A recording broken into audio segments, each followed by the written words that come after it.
సై పిడుగు అమ్మ కోసం బిర్యానీ పాయింట్.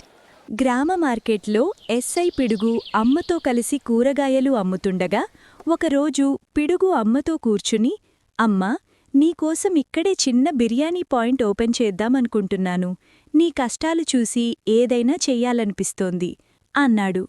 అమ్మ చిరునవ్వుతో, పిడుగు, నీవు చేసినదేనూ నాకు గొప్ప బహుమతి అని అన్నారు. అది తెలిసి పిడుగు చిన్న బిర్యానీ పాయింట్ కోసం ప్లాన్ చేశాడు.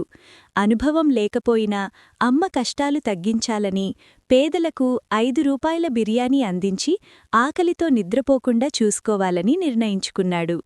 మార్కెట్లో కొత్త బిర్యానీ పాయింట్ గురించి చర్చలు మొదలయ్యాయి.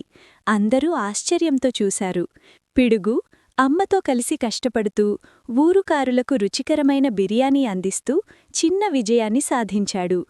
చివరలో పేదవారు బిర్యానీ తినేటప్పుడు కన్నీళ్లతో పిడుగును ఆశీర్వదించారు. నీవల్లే ఇంత తక్కువ ధరకి బిర్యానీ తింటున్నాం. నీ ప్రేమ మా హృదయాల్లో వెలుగులు పూయించింది. ఇలాంటివారు ఊరుకు ఎప్పుడూ ఉండాలి అని చెప్పారు.